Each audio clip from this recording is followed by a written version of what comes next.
Would you want to join an urban defense force for Taiwan? These people tell us their answer. Natalie speaks with military expert Michael Hunzeker about what a territorial defense force would mean for Taiwan. Then take a look at tracer round fire, lighting up the night sky over one of Taiwan's outlying islands. Finally, in #Taiwan, I'll tell you about one Taiwanese man's journey to help Ukraine. This is Taiwan Insider.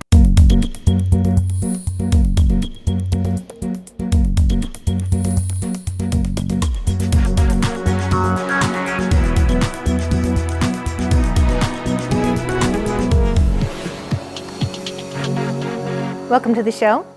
Ukraine has inspired us here in Taiwan, especially as we watch how civilians take part in its territorial defense force.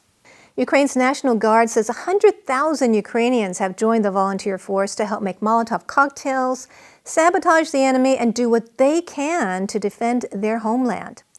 Would people in Taiwan be willing to join such a force? Well, we asked some people who usually don't get military training, some foreigners and women. I would join because it's better to be ready to defend our country. I think yes, because this is the place that I stay right now. So when something happening here, so I think I have a responsibility to join, and it's not only for myself, but it's also for a lot of people in here. 不会，因为我觉得中国不会打来台湾。我在这里活了26年，没有发生过。I'm from Germany and I live in Taiwan for like nearly 30 years, and actually I think I'd join. At least I want to be prepared. Like if something happens in Taiwan, it might be a war or it might be other catastrophes like earthquakes, or I think you should be prepared. I'm inspired by Ukraine's people. They are so brave to defend their own country. I think Taiwanese should show the strong determination that we will defend our homeland. That's why I would like to have military training. We also took a quick poll on Twitter. It's a small pool of respondents, but in the English poll, 77% said yes, 23% need to think about it, and no one said no. In Chinese, 85% said yes and 15% said no. Today, I speak with a military expert at George Mason University, Professor Michael Hunzeker, who recently, along with a former commander of Taiwan's armed forces, wrote an article in War on the Rocks calling for a territorial defense force in Taiwan. I asked him why he thinks a territorial defense force is what Taiwan needs. I think at its essence, we argue that territorial defense is an appropriate strategy or idea for Taiwan for a couple of reasons. The first is that we think it is the strongest possible symbol and signal that the Taiwanese people are willing, ready, and able to provide for their own defense, to fight for their homes and their communities, and that by sending this signal, you can actually increase the deterrence ability of the country in order to signal to any potential adversaries that it's just not worth the fight.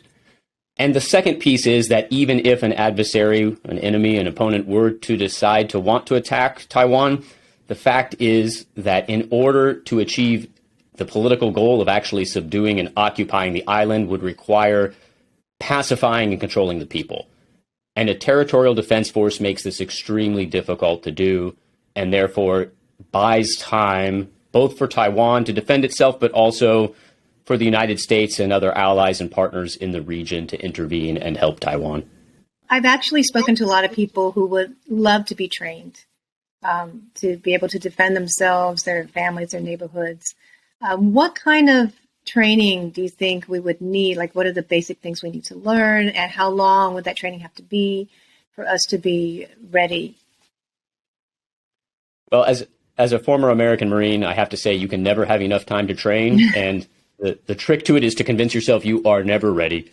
But I think this is one of the reasons that Admiral Lee and I suggest that, and again, there are many ways to do territorial defense. I'm not suggesting our blueprint is the right answer. We want to move in that direction.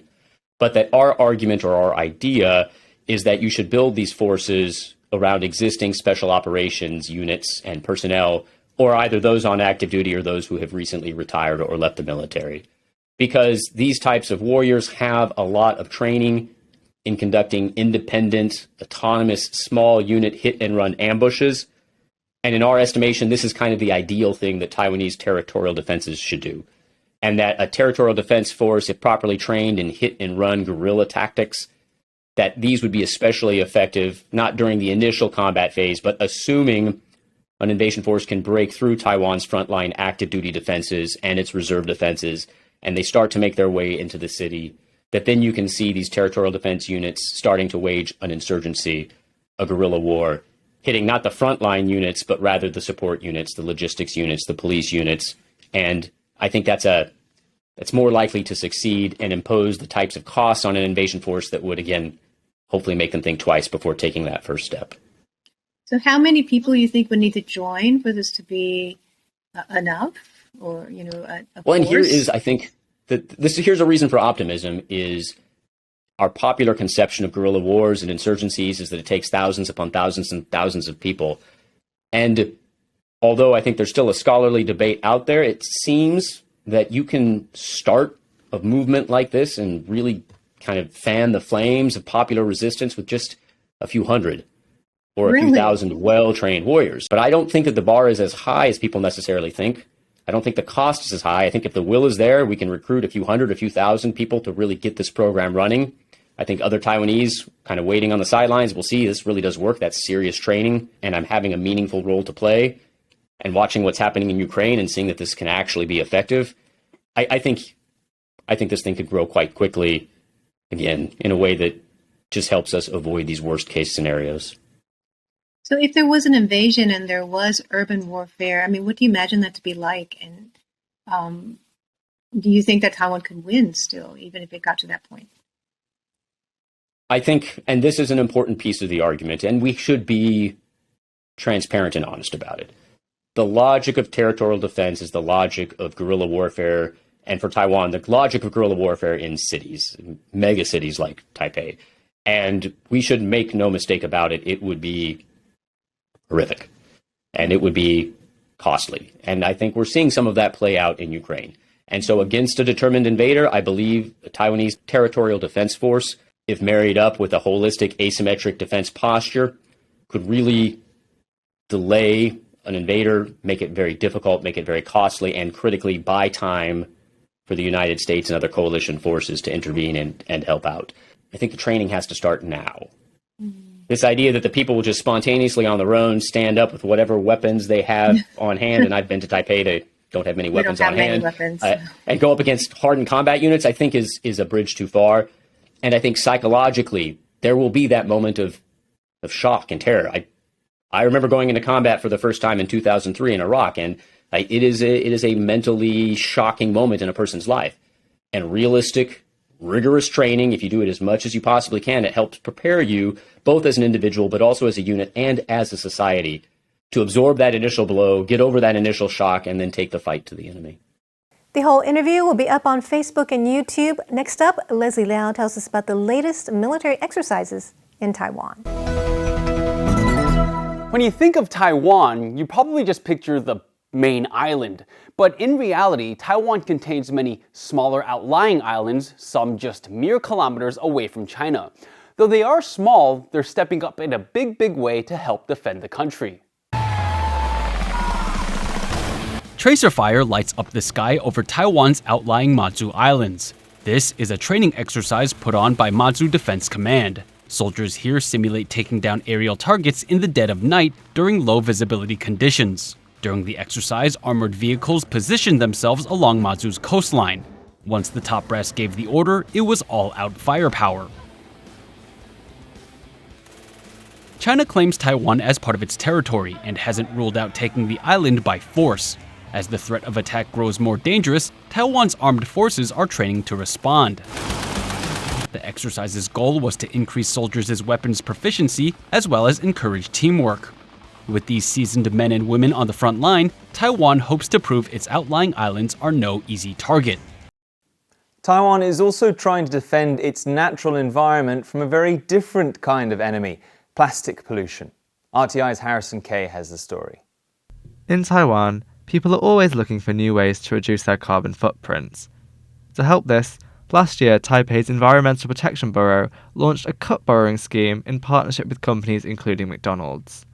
People can borrow reusable cups free of charge from blue and yellow machines around the city and use them in stores to get their drink, removing the need for disposable cups.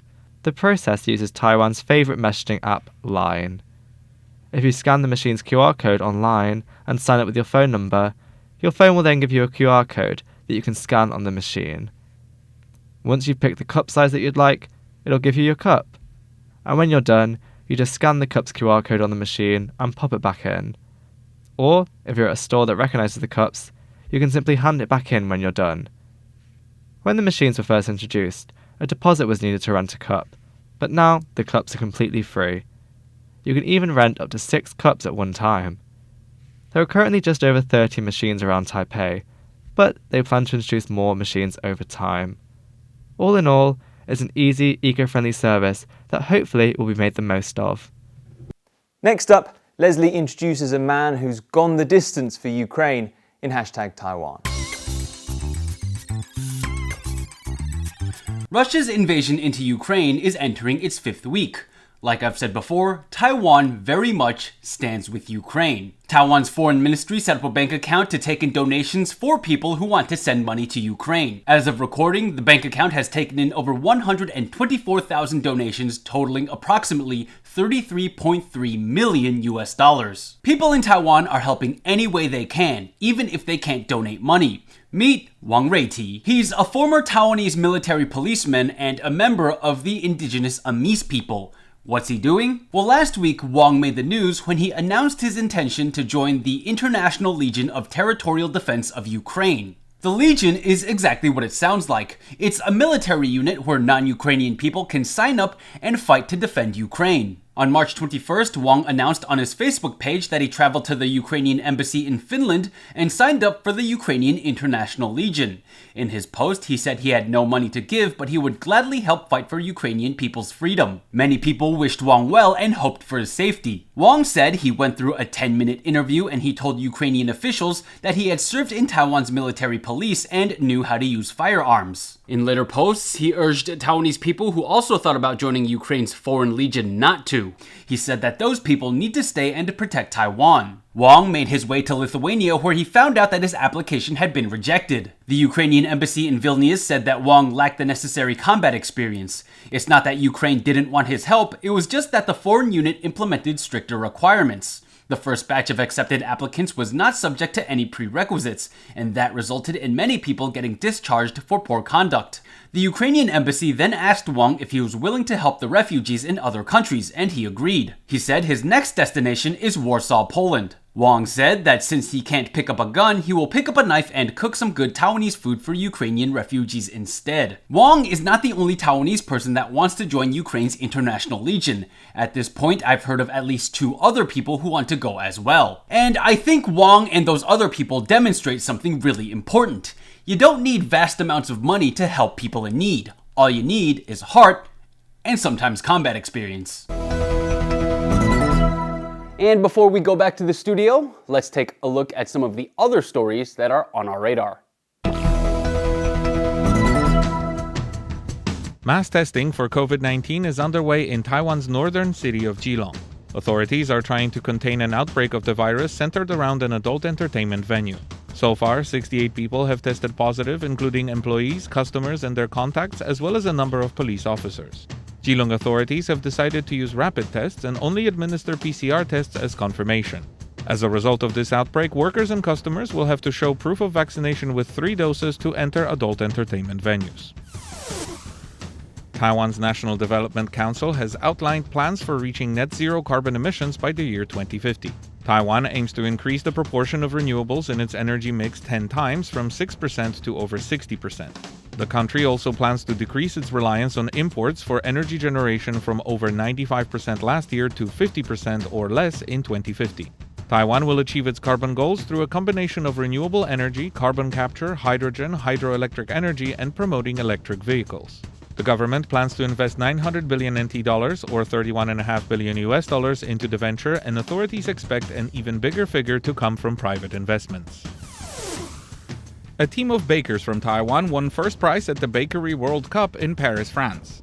The 3 bakers representing Taiwan were each responsible for one of the 3 competitions: baguette and breads of the world, sweet Viennese pastries, and artistic peace. Europeans residing in Taiwan are praying this high standard of bread making is reflected on supermarket shelves soon. Pretty please.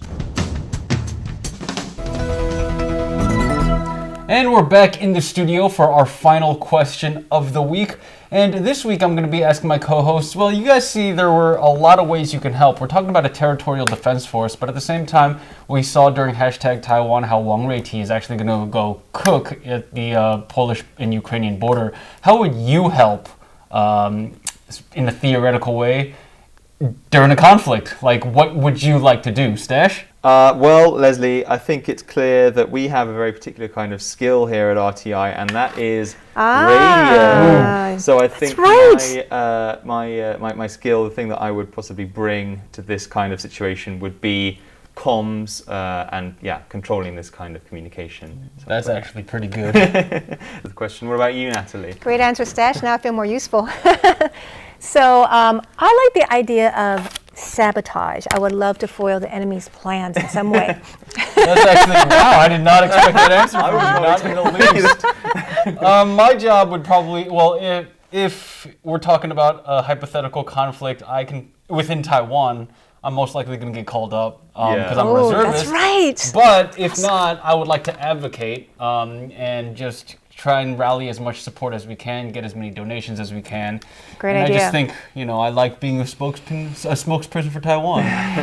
Anyway, guys, that's all the time we have for this edition of Taiwan Insider. Thank you so much for joining us. I'm Leslie Liao. I'm Staś Butler. And I'm Natalie Tso. Make sure to follow us on our social media channels. You can catch us on Facebook and YouTube.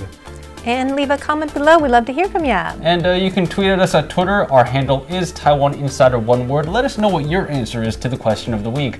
Anyway, guys, until next time, we'll see you around.